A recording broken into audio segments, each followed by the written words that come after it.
মানুষের কাছে এটাই বলবো যে বিগত 3 বছরে আমি সেইভাবে ডেভেলপমেন্ট করতে পারিনি, সেইভাবে উন্নয়নের কোনো কাজ হয়নি।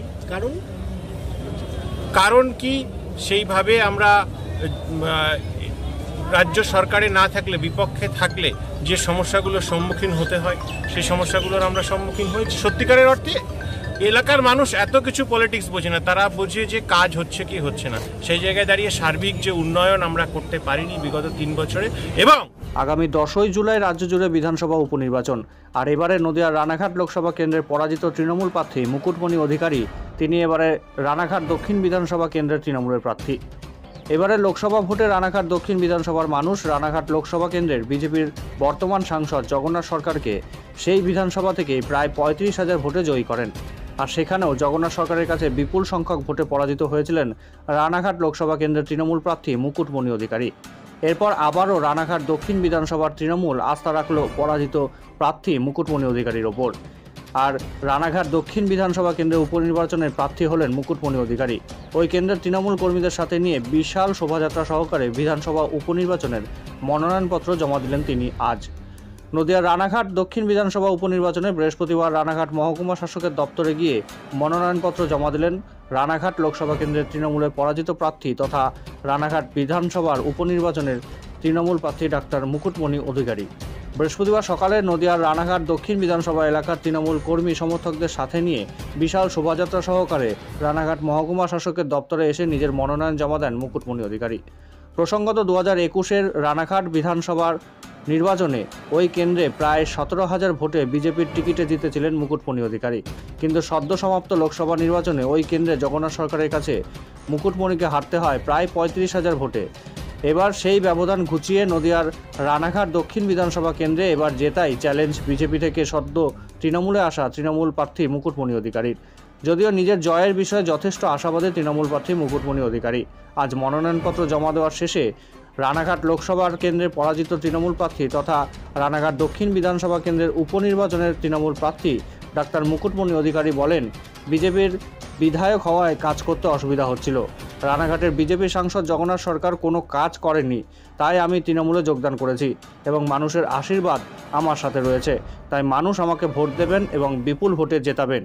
তবে রানাঘাট দক্ষিণ বিধানসভার উপনির্বাচনের মুকুটমণি অধিকারীর নাম ঘোষণা হওয়ার পর থেকেই তিনি আর সময় নষ্ট করেননি। প্রথমে দলীয় কর্মীদের সাথে নিয়ে শুরু করেন বৈঠক, এরপর কিভাবে রাজনীতির ময়দানে রণকৌশল তৈরি করতে হবে সেই নিয়েও বিশেষ আলোচনা করেন কর্মী সমর্থকদের সাথে। মানুষের দ্বারে দ্বারে পৌঁছাচ্ছি।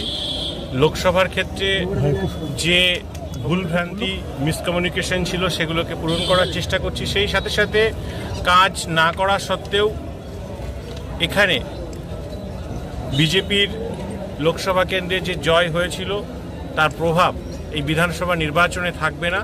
তৎসহ এলাকার মানুষের সাথে সুসম্পর্ক, তাদের সুখে দুঃখে থাকার চেষ্টা করেছি। এবং অন্যদিকে বিজেপির যে প্রার্থী হয়েছে, তৃণমূল কংগ্রেস সাধারণ মানুষ তো বাদ দিন, বিজেপির কর্মী নেতৃত্বরাই তাকে চেনে না। সুতরাং তার কোনো গ্রহণযোগ্যতা নেই। কোনো একটা পরজীবীকে রানাঘাট দক্ষিণের মানুষ ভোট দেবেন না। আমি 100% আশাবাদী তৃণমূল কংগ্রেস শেষ 80 হাজার।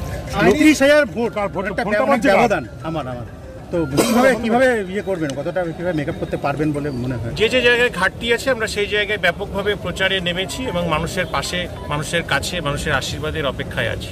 গতবারে বিধায়ক ছিলেন এই বিধানসভাতে, আবার মানুষের কাছে যাচ্ছেন, কি বলবেন? মানুষের কাছে এটাই বলবো যে বিগত 3 বছরে আমি সেইভাবে ডেভেলপমেন্ট করতে পারিনি, সেইভাবে উন্নয়নের কোনো কাজ হয়নি। কারণ কি সেইভাবে আমরা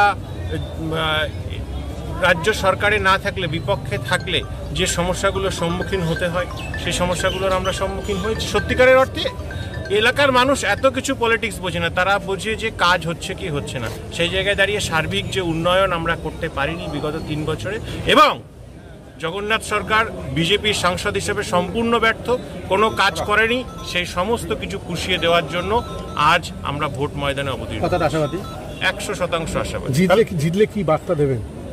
জিতলে বার্তা দেব, পশ্চিমবঙ্গ সহ ভারতবর্ষে বিজেপি ধরাশায়ী হতে চলেছে এবং এবারের লোকসভা নির্বাচনের ফলাফল অন্তত তাই ইন্ডিকেট করে। তো সেই জায়গায় দাঁড়িয়ে তৃণমূল কংগ্রেসই পারে। মা মাটি মানুষ আবাল বৃদ্ধ বনিতা 10 কোটি মানুষের সাহায্যে তাদের পাশে থাকতে সবসময়। তাই তৃণমূল কংগ্রেসই পশ্চিমবঙ্গের শেষ কথা।